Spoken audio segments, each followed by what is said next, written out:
Hello guys, स्वागत है आपका अपने YouTube channel learn with Aarti ma'am में। हम लोग हिंदी साहित्य इतिहास लेखन की परंपराएं पढ़ रहे थे। उसमें आपका हम लोग जो है 7 रचनाकारों को अच्छे से पढ़ लिया था। आज हम लोग 8वें रचनाकार हजारी प्रसाद द्विवेदी को पढ़ेंगे। ठीक है, जो कि मोस्ट इम्पॉर्टेंट है आपके क्वेश्चन के, चाहे रचना से हो गया या कालों से लेकर हो गया, तो ये आता रहता है, तो इसलिए हम इनको आज अच्छे से पढ़ेंगे। ठीक है, आचार्य हजारी प्रसाद द्विवेदी। और अगर आप चैनल पे नए हैं तो चैनल को जरूर सब्सक्राइब कर लें। बाकी प्लेलिस्ट में आपके वीडियो पड़ी हुई है, आप अच्छे से जाके सीक्वेंस से जरूर देखिएगा। चलिए स्टार्ट करते हैं आज का वीडियो आचार्य हजारी प्रसाद द्विवेदी के बारे में। टॉपिक डालेंगे हम लोग 8वां, आचार्य हजारी प्रसाद द्विवेदी।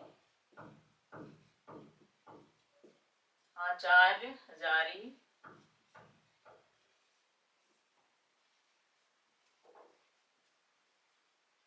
प्रसाद द्विवेदी।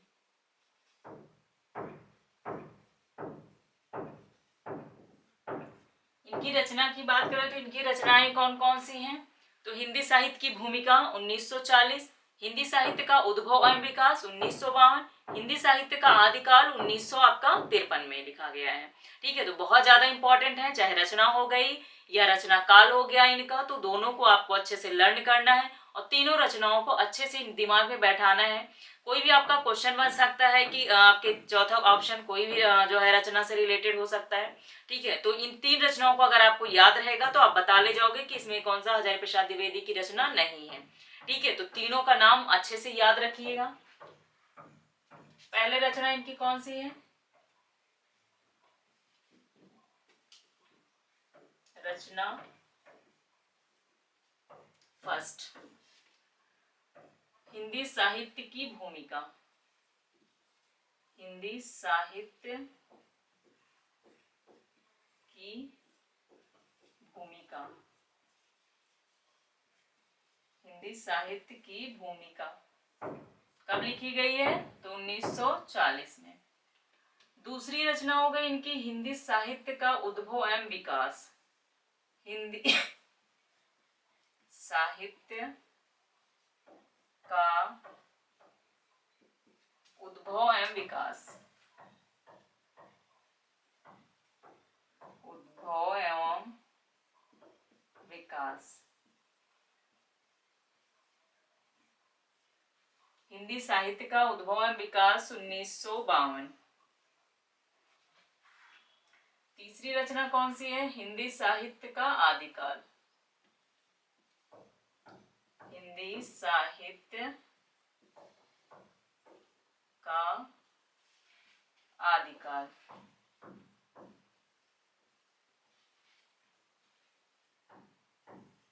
ये कब लिखी गई है? 1953 में। ठीक है, हिंदी साहित्य की भूमिका आपका कब लिखा गया है? तो 1940 में। हिंदी साहित्य का उद्भव एवं विकास 1952 में। और हिंदी साहित्य का आदिकाल जो लिखा गया है वो आपका 1953 में लिखा गया है। ठीक है, ये इनकी रचनाएं बहुत ज्यादा इंपॉर्टेंट है। रचना हो गई और रचना काल हो गए, इन सबको अच्छे से लर्न करिएगा। इनके अगर विशेष तथ्यों के बारे में बात करें तो इन्होंने जो है हिंदी का प्रथम कवि आपका अब्दुल रहमान अदहमाण को, ठीक है, हिंदी का प्रथम कवि माना है। और जो रचनाकार थे उनका समाज शास्त्रीय जो है विवेचना भी इन्होंने की थी। आगे हम लोग इनमें जो है आपका इनके विशेष तत्व देखते हैं। ठीक है, चलिए स्टार्ट करते हैं आगे।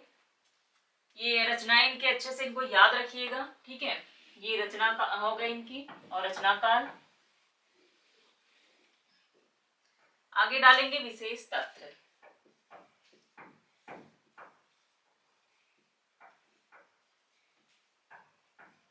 विशेष तथ्य क्या क्या है? फर्स्ट अगर डालेंगे तो रचनाकारों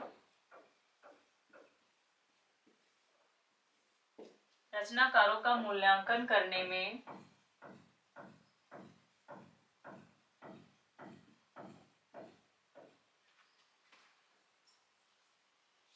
रचनाकारों का मूल्यांकन करने में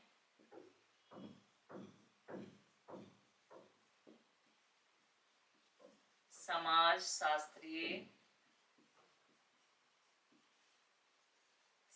शास्त्रीय दृष्टिकोण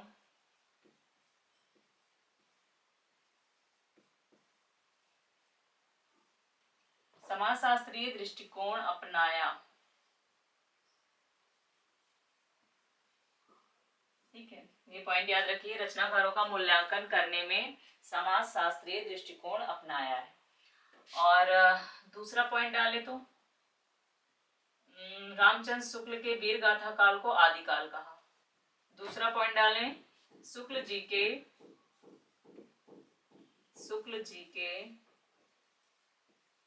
वीर गाथा काल को वीर गाथा काल को आदिकाल माना। वीर गाथा काल को आदिकाल माना है। ठीक है, तो अगर आपके हजारी प्रसाद द्विवेदी पूछे जाते हैं तो आपका आदिकाल, और शुक्ल जी तो वीर गाथा काल। ठीक है, आदिकाल माना। तीसरा पॉइंट देखें तो आदिकाल को अत्यधिक व्याघातों एवं विरोधों का युग कहा जाता है। कि आदिकाल को अत्यधिक व्याघातों एवं विरोधों का युग किसने माना है? तो आचार्य हजारी प्रसाद द्विवेदी जी ने माना है। आगे डालिएगा थर्ड पॉइंट, आदिकाल को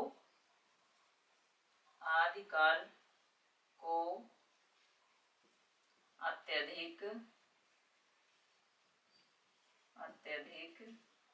व्याघातों एवं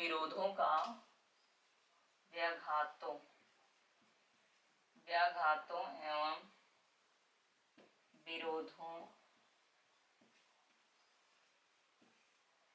विरोधों का युग कहा। ठीक है, आदिकाल को अत्यधिक व्याघातों एवं विरोधों का युग किसने कहा? आचार्य हजारी प्रसाद द्विवेदी जी ने कहा है।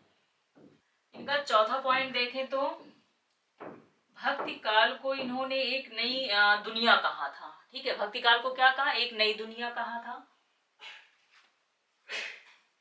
भक्ति काल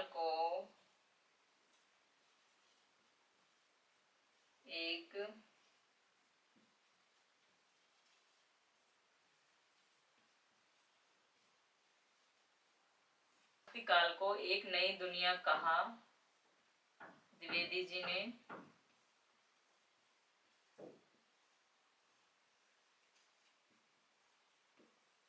ठीक है, भक्ति काल को एक नई दुनिया कहा द्विवेदी जी ने। पांचवा पॉइंट अगर देखें तो अब्दुल रहमान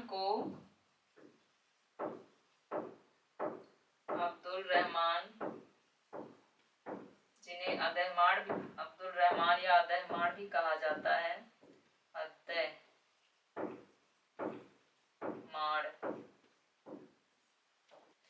अब्दुल रहमान अदहमाण भी कहा जाता है। अब्दुल रहमान को हिंदी का प्रथम कवि माना।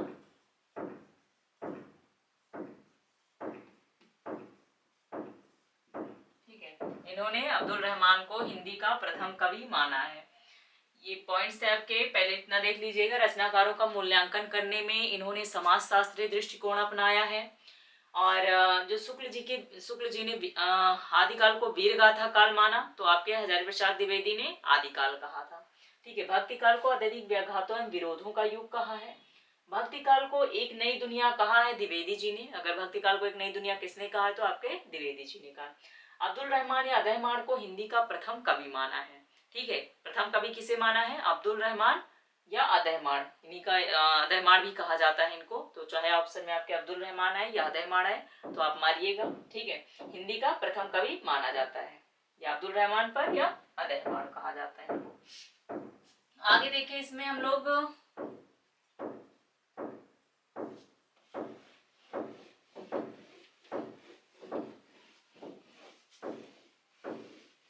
भक्ति काल को जो है भारत की सांस्कृतिक चेतना का विकास माना है।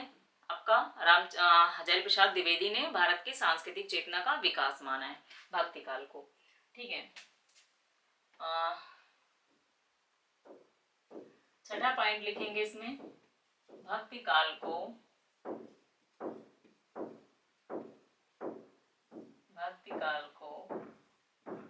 भारत की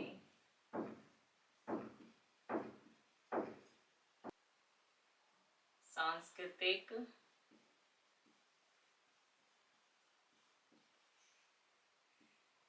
सांस्कृतिक चेतना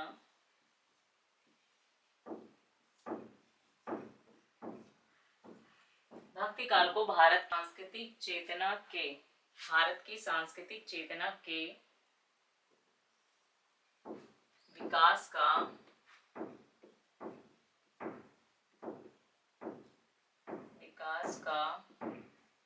परिणाम माना है।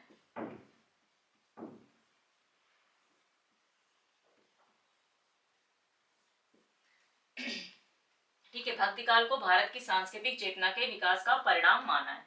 और इन्होंने कहा जो है शुक्ल जी के जिन 12 रचनाओं के आधार पर जो है इन्होंने शुक्ल जी ने जो है आदिकाल को भक्ति काल कहा था, उन्हीं 12 रचनाओं को जो है आपके हजारी प्रसाद द्विवेदी जी ने परिवर्तित सिद्ध कर दिया था। ठीक है, 12 रचनाओं को, कुछ रचनाओं को मतलब इन्होंने परिवर्तित, ज्यादातर रचनाओं को परिवर्तित सिद्ध कर दिया था। ये पॉइंट्स भी लिखिएगा इसमें। 7वां, शुक्ल जी ने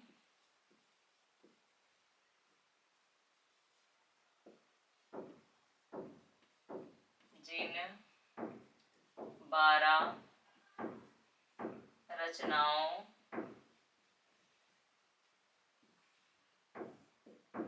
शुक्ल जी ने जिन 12 रचनाओं के आधार पर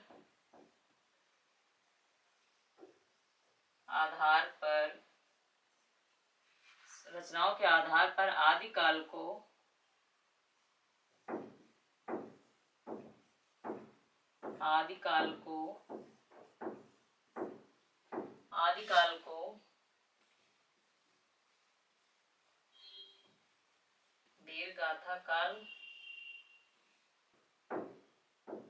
वीर गाथा काल कहा था। हजारी प्रसाद द्विवेदी ने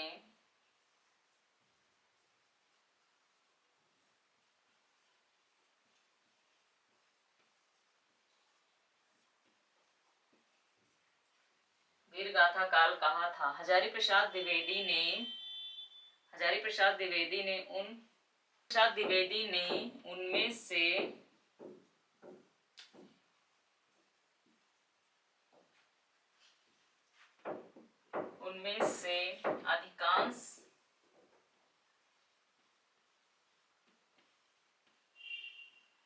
उनमें से अधिकांश को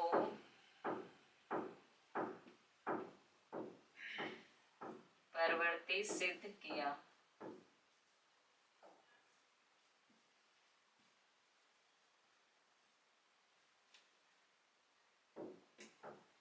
ठीक है, भक्ति काल को भारत की सांस्कृतिक चेतना के आधार पर जो है विकास का परिणाम माना है। भारत की सांस्कृतिक चेतना के विकास का परिणाम माना है।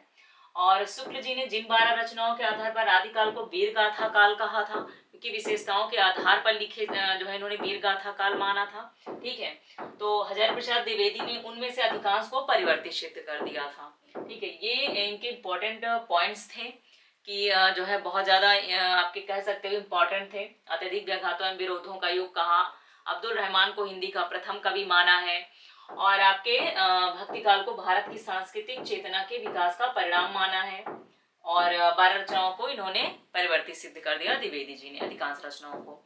ठीक है, तो इनकी रचनाएं हो गया, उसका रचना काल हो गया। इन पॉइंट्स को जरूर याद रखिएगा। बहुत ज्यादा सारे आपके नहीं इंपॉर्टेंट है, लेकिन जो इम्पोर्टेंट है आपके बताए गए हैं वो। ठीक है, तो इनका रचना हो गया। रचना कौन कौन सी थी? हिंदी साहित्य की भूमिका 1940, हिंदी साहित्य का उद्भव एवं विकास 1952, हिंदी साहित्य की आपका आदिकाल 1953। ये रचनाएं मोस्ट इंपॉर्टेंट है, तो इनको जरूर याद रखिएगा। बाकी इनके अगर कथन की बात करें तो अत्यधिक व्याघातों एवं विरोधों का युग आदिकाल को किसने कहा? द्विवेदी जी ने कहा। अब्दुल रहमान को हिंदी का प्रथम कवि किसने माना? द्विवेदी जी ने। ठीक है, स्वयंभू को हिंदी का प्रथम कवि किसने माना था? आपके रामकुमार वर्मा ने माना था। तो सारे पॉइंट्स को इस तरह याद रखिएगा। ठीक है, कोरिलेट करके याद रखिएगा कि आपके किसने किसको माना। हिंदी का प्रथम कवि बहुत ज्यादा इंपॉर्टेंट है, तो रामकुमार वर्मा, ये सब आपके पूछे जाते हैं। किसने माना हिंदी प्रथम कवि? स्वयंभू को। हजारी प्रसाद द्विवेदी ने किसे माना? तो आपके अब्दुल रहमान को। ठीक है, और गणपत चंद जी का कथन भी है कि जो है आपके रामचंद्र शुक्ल के जो कथन और धारणाएं हैं आपके हजारी प्रसाद द्विवेदी प्रथम ऐसे व्यक्ति हैं जो इनकी रचनाओं, स्थापनाओं और उसको खंडित भी माना है। ठीक है, खंडित किया है। जो इनके प्रमाण है, स्थापनाएं हो गई, चाहे वो आपके धारणाएं हो गई, उनको खंडित किया था। ठीक है, तो इसका कथन भी थोड़ा लिख लेते हैं, इंपॉर्टेंट है। किसने कहा? गणपत चंद जी ने।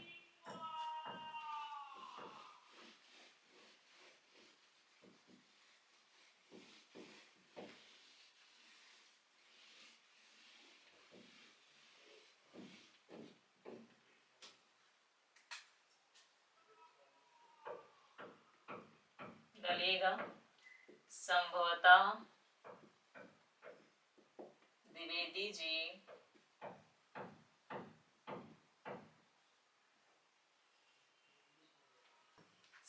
द्विवेदी जी पहले व्यक्ति हैं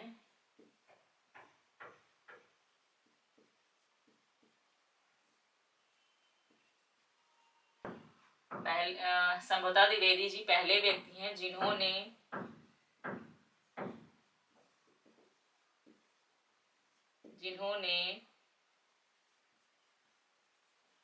आचार्य रामचंद्र शुक्ल जी के आचार्य शुक्ल की अनेक धारणाओं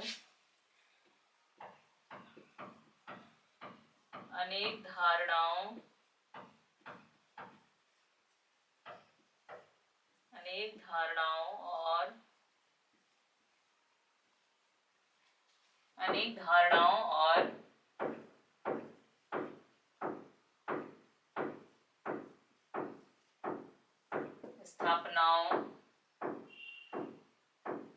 स्थापनाओं को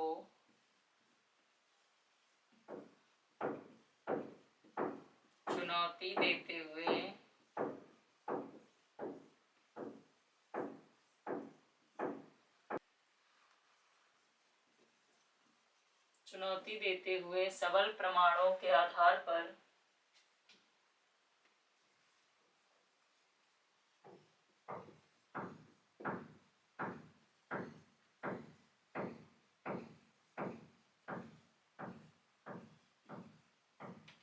स्थापनाओं को चुनौती देते हुए सबल प्रमाणों के आधार पर खंडित किया है।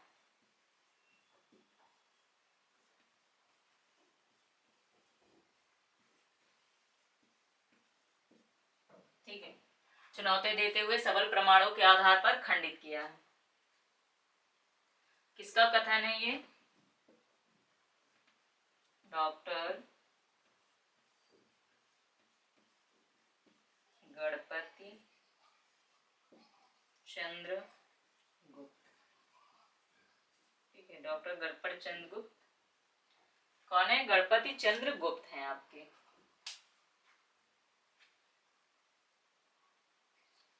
आचार्य हजारी प्रसाद द्विवेदी के बारे में कथन लिखा था आपके डॉक्टर गणपत चंद्र गुप्त ने।